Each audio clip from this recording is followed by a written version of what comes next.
pessoal, bem-vindos a mais um episódio do Compassivamente, o seu podcast de psicologia. Eu sou Raquel Cardoso, psicóloga e terapeuta cognitivo-comportamental. Estou aqui para te apoiar na sua jornada de autocuidado, autocompaixão e busca por equilíbrio, trazendo mais bem-estar ao seu dia a dia. E antes de iniciar, quero deixar aqui para você que ainda não me segue no Instagram, Psi Raquel Cardoso. Lá eu divido mais conteúdos de autocuidado e de autoconhecimento, conteúdos que visam te ajudar na sua jornada. Então, segue lá, @Psi Raquel Cardoso.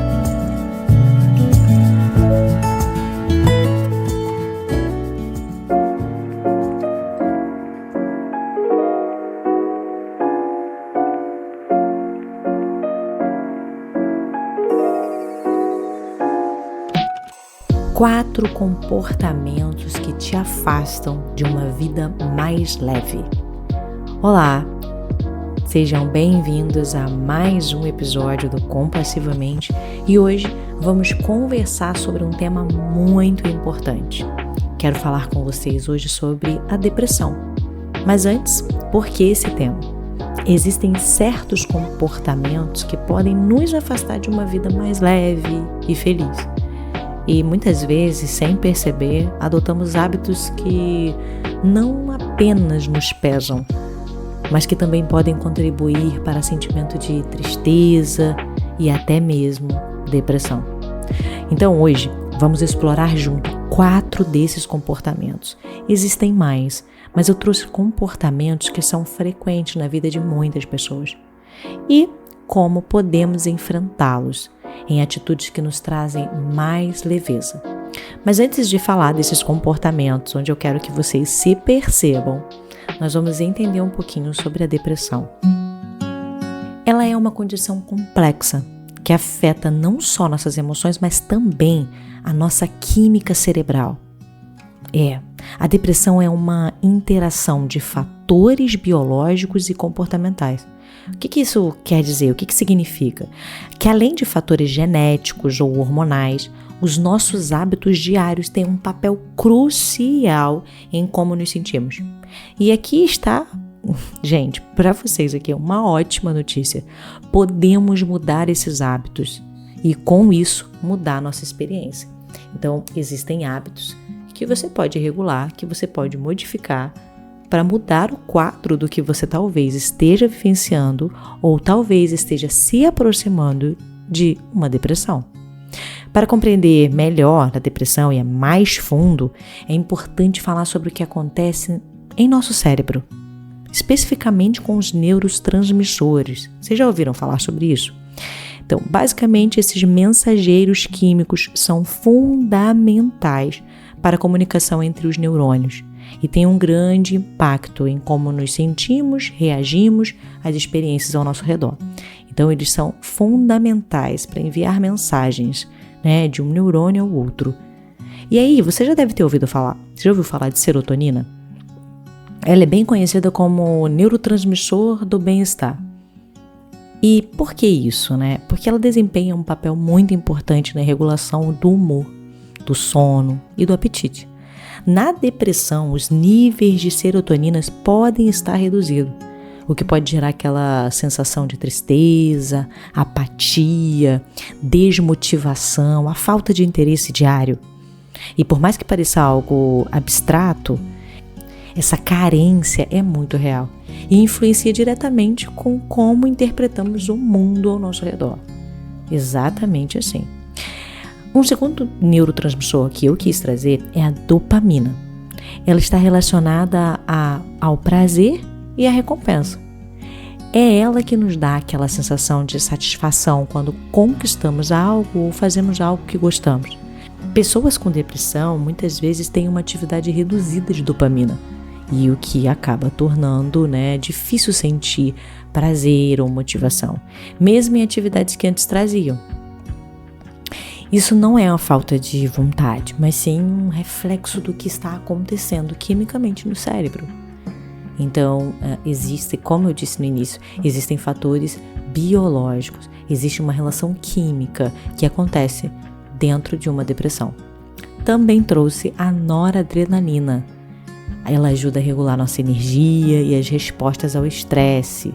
Então, quando os níveis de noradrenalina estão baixos, o corpo e a mente entram em um estado de exaustão.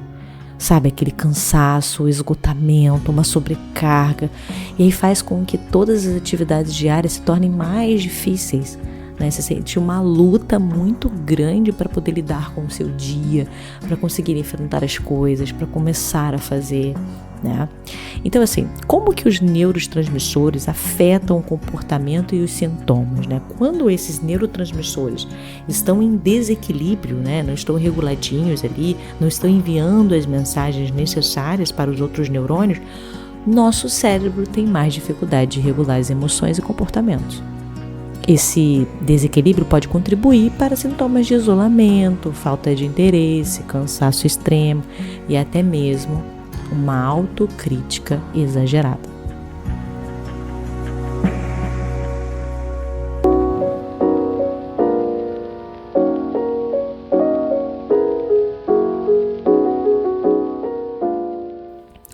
Ok? Até aí?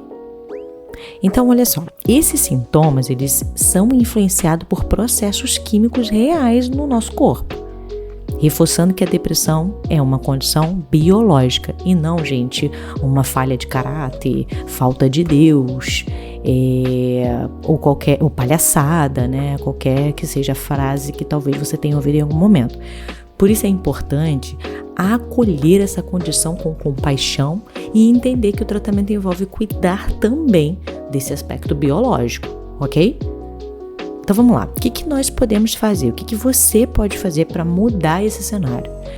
Felizmente, existem várias formas de tratamentos que podem ajudar a equilibrar esses neurotransmissores. E eu não posso deixar de fora, a psicoterapia é uma delas e ajuda muito a mudar os padrões de pensamento e comportamento, né? Além, né, dos tratamentos com médicos, né, e técnicas que estimulam o cérebro a produzir esses neurotransmissores, né, de uma forma mais equilibrada. As medicações antidepressivas, elas geralmente entram com uma intenção de regular esse desequilíbrio, ok? Bom, mas vamos lá. Existem comportamentos que você pode começar a estimular, mesmo que eu entenda e sei que não vai ser fácil iniciar.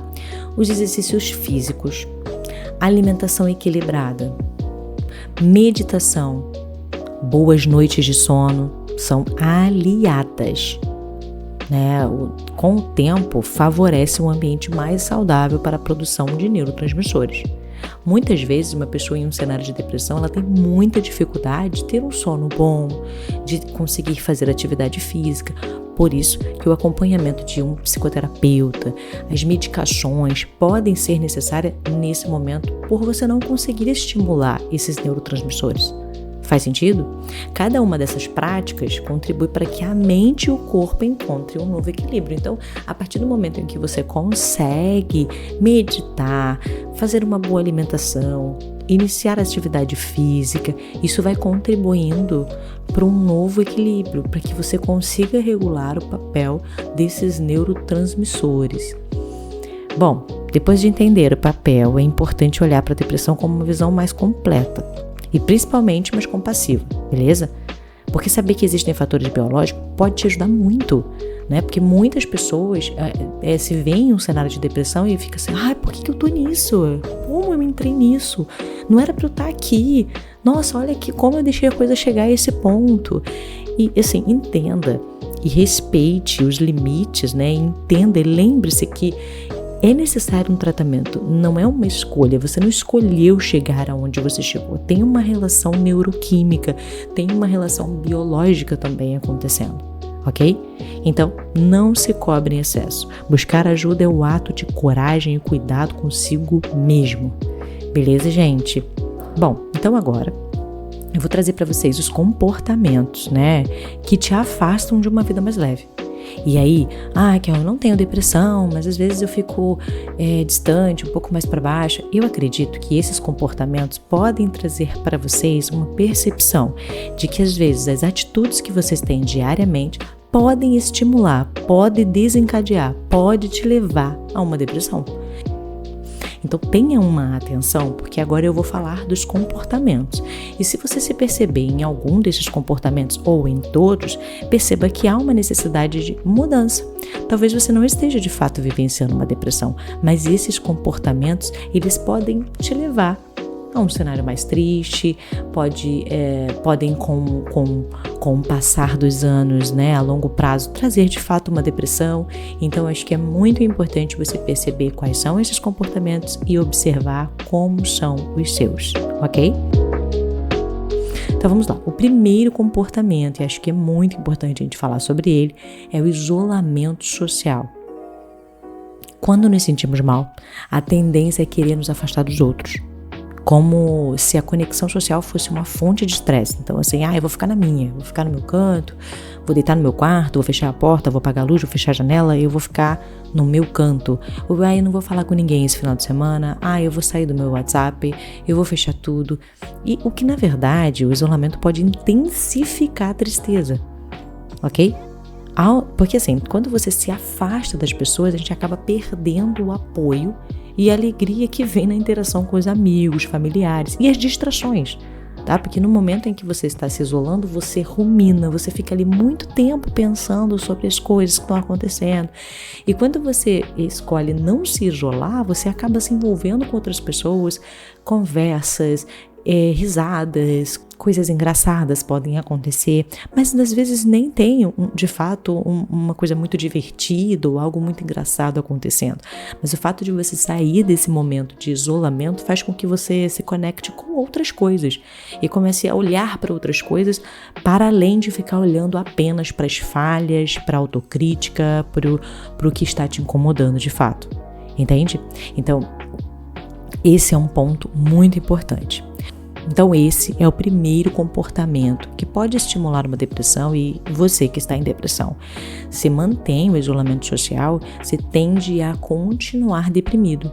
Então, sair desse lugar fechado, desse lugar que você se esconde, participar, estar mais presente das relações, dos eventos, pode te ajudar nesse processo, ok?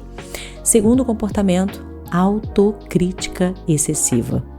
Muitas vezes somos nossos piores críticos, e eu falo muito sobre isso.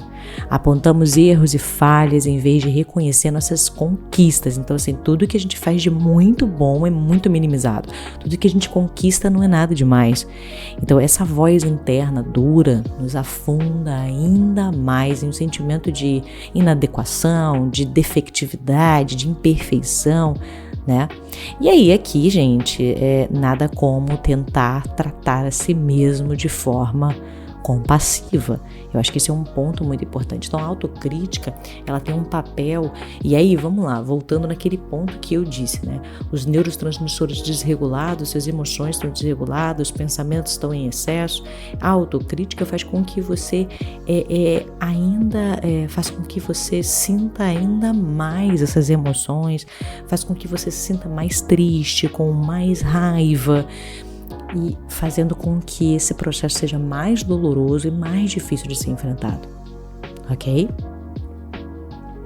Terceiro comportamento, ruminação. E o que é isso? É o ato de pensar repetidamente em situações negativas ou estressantes. Muito relacionado à autocrítica, mas a ruminação pode criar um ciclo vicioso de negatividade, então que parece não ter fim, tá? Ao invés de resolvermos o problema, ficamos ali presos nele, sabe? Pensando, por que eu falei aquilo? Não era para ter falado aquilo? Olha essa situação, olha como aconteceu. E aí você fica ali voltando em todo o cenário. E uma forma de quebrar esse ciclo é praticar a atenção plena, tá? Mas a ruminação, ela faz com que você se sinta extremamente cansado, extremamente estressado, porque você fica ali com aquela mente pesada. E aí você já está num cenário de isolamento, autocrítica excessiva, e você ruminando ali os pensamentos, isso tende a fazer com que você fique cada vez mais para baixo. Quarto comportamento, e aqui o último comportamento que eu trago para vocês, comparação com os outros. E aí?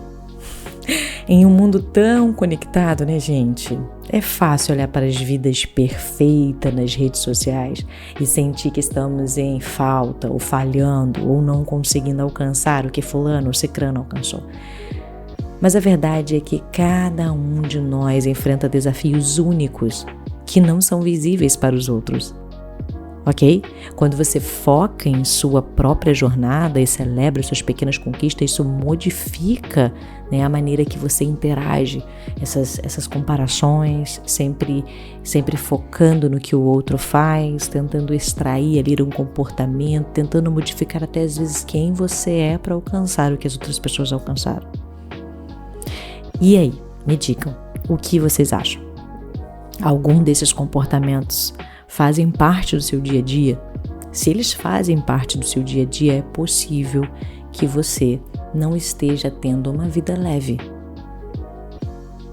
E aí, o que vocês acham disso? Bom, mas eu não vou deixar vocês assim, né? Como romper esses comportamentos? E eu trouxe aqui para vocês sugestões práticas, todas elas pautadas na terapia cognitivo-comportamental, e eu quero que vocês pensem comigo, né? Eu trouxe 4 comportamentos e vamos lá, vou repetir: isolamento social, autocrítica excessiva, a ruminação e comparação com os outros. Primeiro comportamento que eu tenho para trazer para vocês, que pode te ajudar e que você precisa estimular: praticar a autocompaixão. Tentar tratar a si mesmo como você trataria qualquer outra pessoa que estivesse passando por algum período difícil. Ok? Esse é o primeiro ponto. Segundo, buscar conexão e apoio. Mesmo quando parece difícil, tá? Conectar-se com alguém pode ser uma das formas mais importantes de vencer o isolamento. Então procure uma pessoa de confiança ou até mesmo um grupo de apoio, tá? Terceiro, reconhecer o valor das pequenas conquistas. Isso é muito importante. Às vezes você minimiza dia a dia as pequenas coisas que você alcança, por parecer muito simples.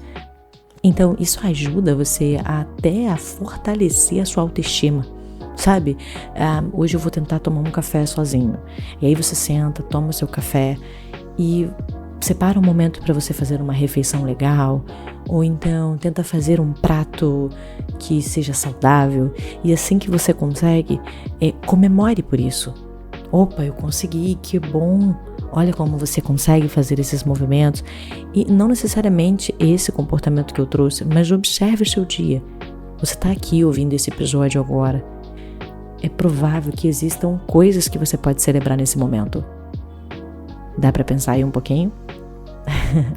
Quarto comportamento que pode te ajudar: observar a autocrítica e responder a ela. Então vamos lá, você vai observar a autocrítica e vai responder a ela. Quando o crítico interno começa a falar alto, sabe aquela voz que você escuta, você pode questionar esses pensamentos e buscar uma visão mais compassiva e realista. Tentar minimizar um pouco do que essa voz tem aí gritado nos seus ouvidos. Ok? Gente, eu trouxe alguns comportamentos que podem ajudar, né, no manejo desse estilo de vida que não te ajuda, que pode levar você em uma depressão. Mas eu não posso deixar de falar que praticar meditações, praticar atividade física, uma alimentação equilibrada pode te ajudar a ter uma vida mais leve.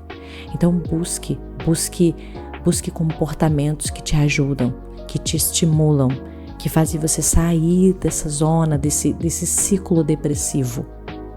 Esses comportamentos, eles podem te levar a uma vida mais leve. Então lembre-se, mudança é possível e começa com pequenas ações. Pequenas. Eu preciso enfatizar aqui que são pequenas ações.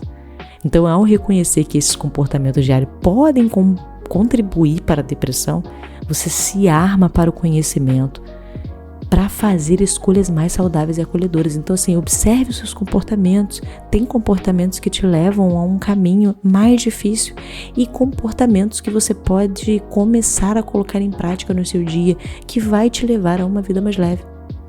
E eu estou aqui para te lembrar que você não está sozinho nessa jornada. Todos nós enfrentamos momentos difíceis. Buscar apoio é um sinal de força. Então, que tal refletir sobre qual desses comportamentos você gostaria de trabalhar? A transformação começa com um pequeno passo. Gente, que gostoso esse episódio, muito bom. Eu acredito que através desse episódio a gente pode tentar ajudar alguém. Se você perceber assim, isso não é algo que se encaixa comigo, eu tenho uma vida leve, eu consigo manejar esses comportamentos, envie esse episódio para alguém que você entende que precisa trabalhar alguns comportamentos que não estão ajudando, ok? Obrigada pela participação, por estarem aqui comigo, ouvindo mais um episódio do Compassivamente, e eu te espero para o próximo episódio. Tchau, tchau, pessoal!